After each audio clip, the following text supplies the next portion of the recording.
Hi hello guys அனைவருக்கும் வணக்கம். So இன்றைக்கி நம்ம என்ன பார்க்க போகிறோம் அப்படின்னா யூனிட் 8 இருக்கிற ரொம்ப இம்பார்ட்டண்டான கொஷின்ஸ் தான் பார்க்க போகிறோம். சரிங்களா, யூனிட் 8 இருக்கிற ரொம்ப மோஸ்ட் இம்பார்ட்டண்டான டாபிக்ஸ் தான் பார்க்க போகிறோம். சரிங்களா, இப்போ தான் நம்ம சேனல் நீங்கள் ஃபஸ்ட் டைம் பார்க்குறீங்க அப்படின்னா மறக்காமல் சப்ஸ்கிரைப் பண்ணிவிட்டு பக்கத்தில் இருக்க பெல் ஐக்கானில் ஆளுங்கிற நோட்டிஃபிகேஷன் கொடுங்க.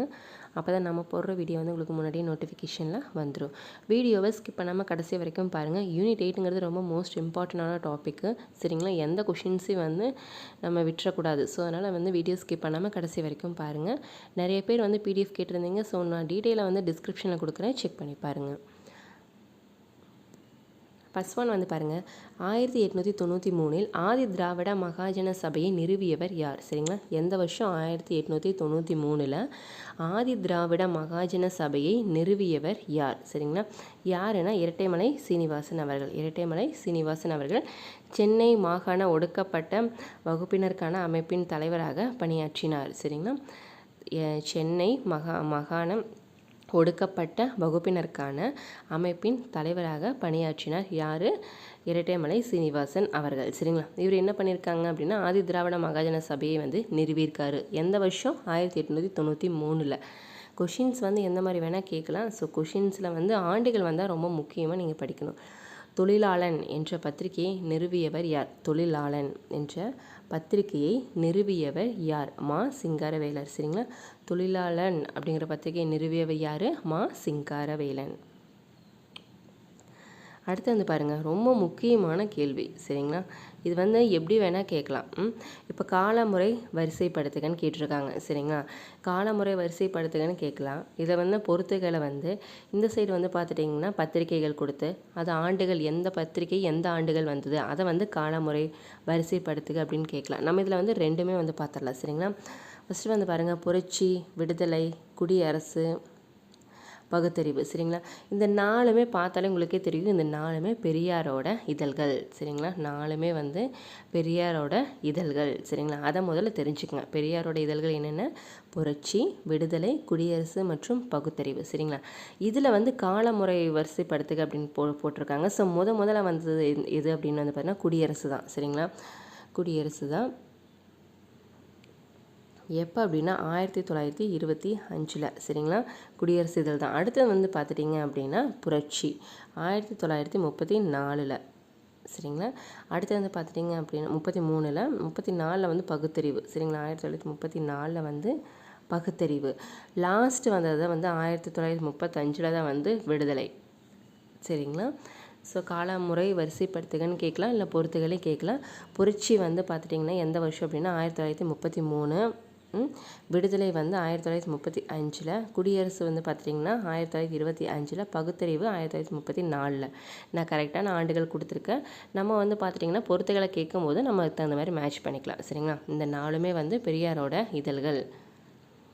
4வது கேள்வி வந்து பாருங்கள், பணியாளர் தேர்வாணையத்தை நீதி கட்சி அமைத்த ஆண்டு. சரிங்களா, பணியாளர் தேர்வாணையத்தை நீதி கட்சி அமைத்த ஆண்டு எந்த ஆண்டு அப்படின்னா 1924 தான். சரிங்களா, ரொம்ப மோஸ்ட் இம்பார்ட்டண்டான கேள்வி, நோட் பண்ணிக்கோங்க. எக்ஸாமில் ரொம்ப ரிப்பீட்டாக கேட்டுகிட்டே இருக்காங்க. பணியாளர் தேர்வாணையத்தை வந்து நீதி கட்சி அமைத்த ஆண்டு எப்போ? 1924. 5வது, சித்திரபுத்திரன் என்ற பெயரில் கட்டுரை எழுதியவர் யார்? சித்திரபுத்திரன் என்ற பெயரில் கட்டுரை எழுதியவர் வந்து பெரியார். சரிங்களா, சித்திரபுத்திரன் என்ற கட்டுரை யார் எழுதுனாங்க? தந்தை பெரியார். இது வந்து கூற்றுகளையும் கேட்கலாம். சரிங்களா, சரியா தவறா அந்த மாதிரி கூட கேட்கலாம், ரொம்ப முக்கியம். 6வது கேள்வி, தமிழகத்தில் குலக்கல்வி முறையை அறிமுகம் செய்து வைத்தவர் யார்? தமிழகத்தில் குலக்கல்வி முறையை அறிமுகம் செய்து வைத்தவர் ராஜாஜி அவர்கள். சரிங்களா, ரொம்ப இந்த யூனிட் 8 வந்து வர்ற கேள்விகள் அனைத்துமே ரொம்ப முக்கியம்.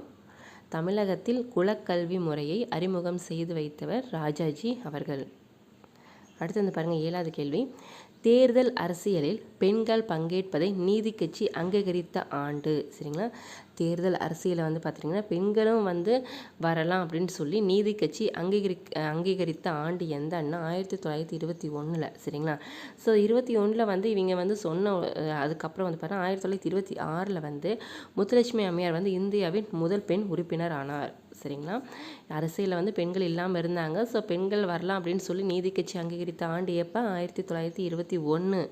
ரொம்ப முக்கியமான ஆண்டு. சரிங்களா, நோட் பண்ணிக்கோங்க. அவங்க வந்து சொன்னதுக்கப்புறம் வந்து 1926 முத்துலட்சுமி அம்மையார் வந்து இந்தியாவின் முதல் பெண் உறுப்பினர் ஆனார். சரிங்களா. எந்த வருஷம் வந்து முத்துலட்சுமி அம்மையார் இந்தியாவின் பெண் உறுப்பினர் ஆனார்னு கூட கேட்கலாம். 1926. சரிங்களா. ஏன்னா யார் வந்து இந்தியாவின் முதல் பெண் உறுப்பினர்னு கூட கேட்கலாம். முத்துலட்சுமி அம்மையார். சரிங்களா. ஆண்டுகள் கொடுத்து பெயரும் கேட்கலாம். 8வது கேள்வி, முதலாக தமிழகத்தில் மே தின விழாவை ஏற்பாடு செய்தவர் யார்? முதலில் தமிழகத்தில் மே தின விழாவை ஏற்பாடு செய்தவர் யார்? மா. சிங்காரவேலர் அவர்கள். எந்த வருஷம்? 1923. சரிங்களா. இந்த ஆண்டுகள் வந்து நம்ம தனியாக மென்ஷன் பண்ணி கொடுக்கறதே வந்து பார்த்துட்டிங்க அப்படின்னா நீங்கள் கண்டிப்பாக இதை மறக்காமல் படிக்கணும் அப்படிங்கிறக்காக தான். சரிங்களா. முதலாக தமிழகத்தில் மே தின விழாவை ஏற்பாடு செய்தவர் யார்? மா. சிங்காரவேலர் அவர்கள். 1923ஆம் ஆண்டு. சரிங்களா. அடுத்து வந்து பாருங்கள், கூற்று. நான் இந்த மாதிரி தான் சொன்னேன், கூற்றுகள் வந்து கண்டிப்பாக கேட்பாங்க அப்படின்னு சொல்லிட்டு. சரிங்களா. ஃபஸ்ட்டு கூற்று வந்து பாருங்கள், சென்னை மாகாணத்தில் ஒடுக்கப்பட்ட வகுப்பிலிருந்து சட்ட மேலவைக்கு தேர்ந்தெடுக்கப்பட்ட முதல் உறுப்பினர் யாருன்னு கேட்டிருக்காங்க. அது மட்டும் இல்லாமல் 1928 அகில இந்திய ஒடுக்கப்பட்டோர் சங்கம் எனும் அமைப்பை உருவாக்கியவரும் யாருன்னு கேட்டிருக்காங்க. சரிங்களா. இப்போ 2 கூற்று கொடுத்துருக்காங்க. இந்த 2 கூற்றை வந்து இது வந்து யார் பண்ணியிருக்காங்க அப்படின்னு கேட்டிருக்காங்க. சின்னத்தம்பி ராஜா அவர்கள். சரிங்களா. சின்னத்தம்பி ராஜா தான் வந்து பார்த்துட்டிங்க அப்படின்னா சென்னை மாகாணத்தில் ஒடுக்கப்பட்ட வகுப்பிலிருந்து சட்ட மேலவைக்கு தேர்ந்தெடுக்கப்பட்ட முதல் உறுப்பினர். சரிங்களா. செகண்ட் ஒன் வந்து பாருங்கள், 1928 வந்து அகில இந்திய ஒடுக்கப்பட்டோர் சங்கத்தில் வந்து அகில இந்திய ஒடுக்கப்பட்டோர் சங்கம் எனும் அமைப்பை வந்து உருவாக்குனார். உறுப்பினர் ஆனதுக்கப்புறம் வந்து அவருக்குன்னு ஒரு சங்கம் வந்து உருவாக்கியிருக்காரு. யார்? சின்னத்தம்பி ராஜா அவர்கள். அடுத்து வந்து பாருங்கள், 10வது கேள்வி, புனித ஜார்ஜ் கோட்டையில் கல்லூரி நிறுவப்பட்ட ஆண்டு. ரொம்ப முக்கியம். புனித ஜார்ஜ் கோட்டையில் கல்லூரி நிறுவப்பட்ட ஆண்டு எப்போ? 1816. யார் நிறுவனாங்க அப்படின்னா FW எல்லிஸ். சரிங்களா. இந்த பேரும் ரொம்ப முக்கியம். புனித ஜார்ஜ் கோட்டையில் வந்து கல்லூரி நிறுவனவங்க யாருன்னு கூட கேட்கலாம். சரிங்களா. யார் வந்து நிறுவனாங்கன்னு கேட்கலாம். FW Ellis. எந்த வருஷம்? 1816. 11வது கேள்வி, தமிழ் இசை வரலாறு குறித்து நூலை வெளியிட்டவர் யார்? தமிழ் இசை வரலாறு, சரிங்களா, குறித்து நூலை வெளியிட்டவர் யாருன்னா ஆப்ரஹாம் பண்டிதர். 12வது கேள்வி, மாண்டேகு செம்ஸ்போர்ட் சீர்திருத்தங்களை அடிப்படையில் எந்த ஆண்டு முதல் தேர்தல் நடைபெற்றது? சரிங்களா. மாண்டேகு செம்ஸ்போர்ட் சீர்திருத்தங்களின் அடிப்படையில் எந்த ஆண்டு முதல் தேர்தல் நடைபெற்றதுன்னு கேட்குறாங்க. எந்த ஆண்டுலேருந்து நடைபெற்றது? 1920 இருந்து தேர்தல் நடைபெற்றது. அப்போ வந்து பார்த்திங்கன்னா நீதி கட்சி வந்து வெற்றி பெற்றது. சரிங்களா. நீதி கட்சி முதல்ல வெற்றி பெற்றது எப்போன்னு கேட்பாங்க. 1920. அதே மாதிரி மாண்டேகு செம்ஸ்போர்ட் சீர்திருத்தங்களின் அடிப்படையில் எந்த ஆண்டு முதலாக தேர்தல் நடைபெற்றதுன்னா 1920. 13, பெண் ஏன் அடிமையானாள் என்ற நூலின் ஆசிரியர் யார்? பெண் ஏன் அடிமை ஆனாள் என்ற நூலின் ஆசிரியர் யார்? பெரியார். சரிங்களா. ரொம்ப முக்கியமான கேள்வி. பெண் ஏன் அடிமையானாள்? சரிங்களா. ஆசிரியர் பெரியார். பெண்ணியம் குறித்து இவர் எழுதிய மிக முக்கியமான நூல் எது அப்படின்னு கேட்பாங்க. பெண் ஏன் அடிமை ஆனாள். சரிங்களா. கொஷின்ஸ் வந்து பாருங்கள், பெண் ஏன் அடிமையானாள் என்ற நூலின் ஆசிரியர் பெரியார்னு சொல்லிட்டாங்க. சரிங்களா. இதே வந்து பாருங்கள், இன்னொரு கேள்வி எப்படி கேட்கலாம் அப்படின்னா, பெண்ணியம் குறித்து இவர் எழுதிய மிக முக்கியமான நூல் எந்த நூல்னு கூட கேட்கலாம். எந்த நூல்? பெண் ஏன் அடிமை ஆனாள். சரிங்களா. இதுலேயே வந்து நம்ம 2 கொஷின்ஸ் வந்து பார்த்துட்டோம். 14, ஜீவிய சரித சுருக்கம் என்பது யாருடைய சுயசரிதை? சரிங்களா. ஜீவிய சரித சுருக்கம் என்பது யாருடைய சுயசரிதை நூல்? இது வந்து இரட்டைமலை சீனிவாசன் அவர்களுடையது. சரிங்களா. எந்த வருஷம் வெளியிட்டாங்க அப்படின்னா 1939. சரிங்களா. இப்போது ஃபார் எக்ஸாம்பிள் 1939 இரட்டைமலை சீனிவாசன் அவர்கள் வெளியிட்ட சுயசரிதையின் பெயர் என்ன அப்படின்னு கூட கேட்கலாம். ஜீவிய சரித சுருக்கம். சரிங்களா. ஸோ கொஷின்ஸ் வந்து ஒன்றா பெயர் கொடுத்து நூல் என்னன்னு கேட்கலாம், இல்லை அப்படின்னா யார் இயற்றினாங்க அப்படின்னு கேட்கலாம், இல்லை அப்படின்னா வெளியிட்ட ஆண்டு கூட கேட்கலாம். சரிங்களா. கொஷின்ஸ் வந்து எப்படி வேணால் கேட்கலாம். 15, இந்திய பெண்கள் சங்கம் தொடங்கப்பட்ட ஆண்டு. இந்திய பெண்கள் சங்கம் தொடங்கப்பட்ட ஆண்டு வந்து பார்த்துட்டிங்க அப்படின்னா 1917. எங்கே? சென்னையில். சரிங்களா. இந்திய பெண்கள் சங்கம் தொடங்கப்பட்ட இடம் எங்கே? சென்னை. எந்த வருஷம்? 1917. அப்போ வந்து யார் அங்கே யாரால் வந்து அதை தொடங்கப்பட்டதுன்னா அன்னி பெசன்ட். சரிங்களா. ஜினராஜதாசா, மார்கரெட் கசின்ஸ் ஆகியோரால் தொடங்கப்பட்டது. எந்த சங்கம்? இந்திய பெண்கள் சங்கம். எந்த வருஷம்? 1917. எங்கே? சென்னையில். சரிங்களா. ஸோ கொஷின்ஸ் வந்து எந்த மாதிரி வேணால் கேட்டுக்கலாம். இப்போ 16வது கேள்வி வந்து பாருங்கள், கூற்றுகள். சரிங்களா? கூற்று 1, சென்னை மாகாணத்தில் 1920 முதல் 37 வரை நீதி கட்சி தொடர்ந்து ஆட்சியில் இருந்தது. சரிங்களா? அதுக்கப்புறம் 1937 தேர்தலில் நீதி கட்சி தோல்வி அடைந்தது அப்படின்னு சொல்லியிருக்காங்க. சரிங்களா? இப்போ ஃபஸ்ட்டு கூற்று என்ன, சென்னை மாகாணத்தில் வந்து 1920 37 வரைக்கும் வந்து நீதி கட்சி வந்து ஆட்சியில் இருந்தது. இது வந்து சரிதான். சரிங்களா? அடுத்து வந்து 37க்கு பின்னாடி நீதி கட்சி தோல்வி அடைந்து காங்கிரஸ் வந்து ஆட்சி அமைத்தது. சரிங்களா? ரெண்டுமே வந்து சரிதான். சரிங்களா? இப்போ ஃபார் எக்ஸாம்பிள் இப்போ 1937 வந்து நீதி கட்சி தோல்வி அடைந்து எந்த கட்சி வந்து ஆட்சி அமைத்ததுன்னு கூட கேட்கல, காங்கிரஸ். சரிங்களா? இதுவும் தெரிஞ்சுக்கோங்க. 17வது கேள்வி, நீதி கட்சி 1920ஆம் ஆண்டு தேர்தல் வெற்றி பெற்று இந்தியாவின் முதல் அமைச்சரவை எங்கு அமைத்ததுன்னா சென்னையில். சரிங்களா?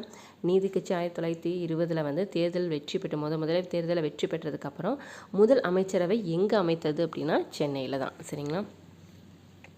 18வது கேள்வி வந்து பாருங்கள், ரொம்ப முக்கியமான கேள்வி. தமிழ் மொழியில் வந்து தூய்மைவாதத்தின் தந்தை என்று அழைக்கப்படுபவர் யார்? எக்ஸாமில் கேட்டுக்கிட்டே இருக்காங்க. சரிங்களா? தூய்மைவாதத்தின் தந்தை யார்? மறைமலை அடிகள். சரிங்களா? மறைமலை அடிகள். சரிங்களா? அடிகளா? 19வது கேள்வி, எந்த ஆண்டு தமிழ்நாடு இந்து வாரிசு உரிமை சட்டம் சீர்திருத்த சட்டம் அறிமுகம் செய்யப்பட்டது? 1989. ரொம்ப முக்கியமான கேள்வி. சரிங்களா? எந்த ஆண்டு தமிழ்நாடு இந்து வாரிசு உரிமை சீர்திருத்த சட்டம் அறிமுகம் செய்யப்பட்டது? 1989.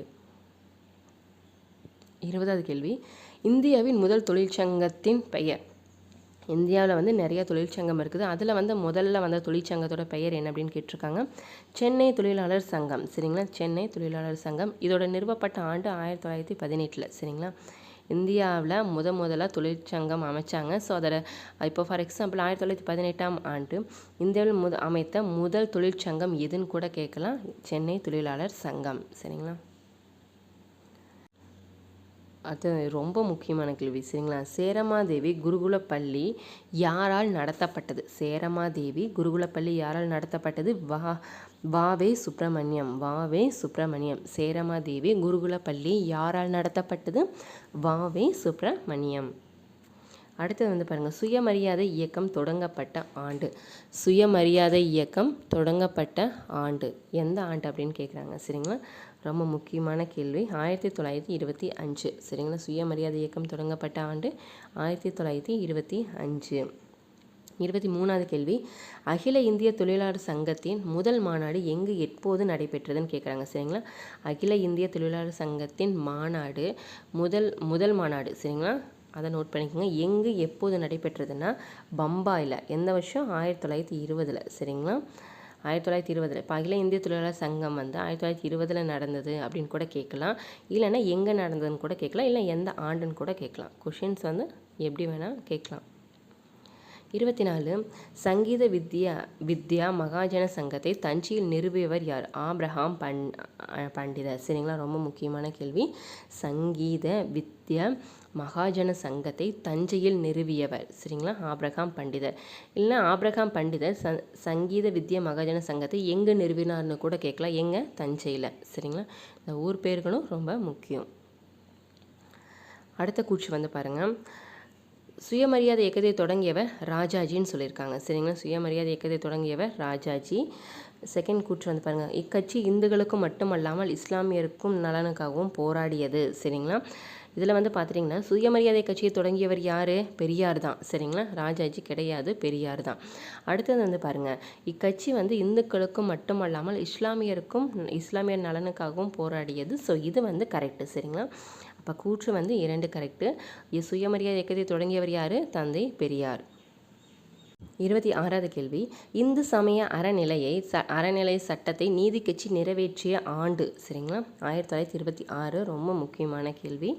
இந்து சமய அறநிலைய சட்டத்தை நீதி கட்சி நிறைவேற்றிய ஆண்டு 1926.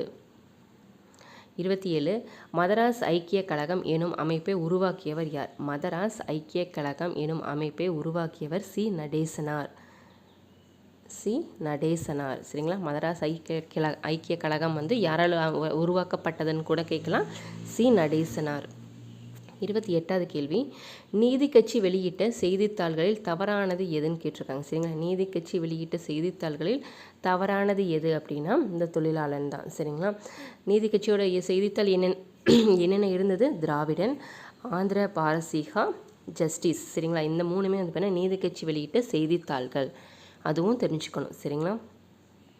29 கூற்று வந்து பாருங்கள், வேதாச்சலம் தம் பெயரை தூய தமிழில் மாற்றியவர் பரிதிமா கலைஞர்னு சொல்கிறாங்க. சரிங்களா, வேதாச்சலம் என்ற தம் பெயரை தூய தமிழில் வந்து பரிதிமா கலைஞர் மாற்றிருக்காங்கன்னு சொல்லியிருக்காங்க. செகண்ட் கூற்று வந்து ஞானசாகரம் எனும் பத்திரிகையை இவர் தொடங்கினார் அப்படிங்கிறாங்க. சரிங்களா, ஸோ இதில் வந்து பார்த்துட்டிங்க அப்படின்னா முதல் கூற்று வந்து இதில் வந்து பார்த்தோம்னா 2 மட்டும்தான் சரி. சரிங்களா, ஏன் அப்படின்னா ரெண்டுமே தவறு தான். கூற்று 1ல் வந்து பாருங்கள், வேதாச்சலம் என்ற தம் பெயரை வந்து தூய தமிழில் மாற்றியவர் யார்? மறைமலை அடிகள். சரிங்களா, நோட் பண்ணிக்கோங்க, மறைமலை அடிகள் தான். மறைமலை அடிகளோட பத்திரிக்கை தான் என்ன? ஞானசாகரம். சரிங்களா, ஞானசாகரம் என்னும் பத்திரிகையை தொடங்கியவர் யார்? மறைமலை அடிகள். சரிங்களா, வேதாச்சலங்கிற பேரை வந்து தூய தமிழில் வந்து மாற்றினவர் யார்? மறைமலை அடிகள்.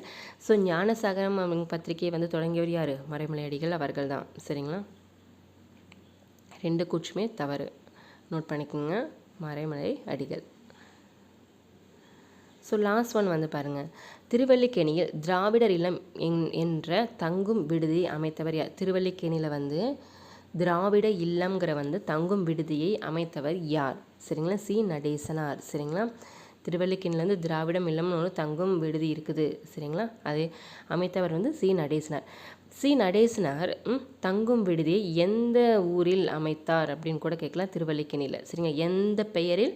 திராவிடர் இல்லம் என்ற பெயரில் அமைத்தார். சரிங்களா, கொஷின்ஸ் வந்து ஊர் பெயரும் கேட்கலாம், அதோடைய பெயரும் கூட கேட்கலாம். ஓகே ஃப்ரெண்ட்ஸ், இந்த வீடியோ உங்களுக்கு பிடிச்சினா மறக்காமல் லைக் பண்ணுங்கள், சப்ஸ்கிரைப் பண்ணுங்கள், உங்கள் ஃப்ரெண்ட்ஸுக்கு ஷேர் பண்ணுங்கள். ஸோ இன்றைக்கி வந்து நம்ம 30 கொஷின்ஸ் வந்து பார்த்துட்டோம். சரிங்களா, பேலன்ஸ் கொஷின்ஸ் வந்து மறுபடியும் நம்ம பார்த்துக்கலாம். ஸோ யூனிட் ஏல மோஸ்ட் இம்பார்ட்டண்டான டாப்பிக்கு. ஸோ அதில் இருக்க கொஷின்ஸ் எல்லாமே ரொம்ப முக்கியம், எதையும் வந்து ஒமிட் பண்ணாமல் படிங்க. சரிங்களா, ஸோ நிறைய பேர் PDF கேட்டிருந்தீங்க. ஸோ டீட்டெயிலாக நான் டிஸ்கிரிப்ஷனில் கொடுக்குறேன், செக் பண்ணி பாருங்கள். தேங்க்யூ.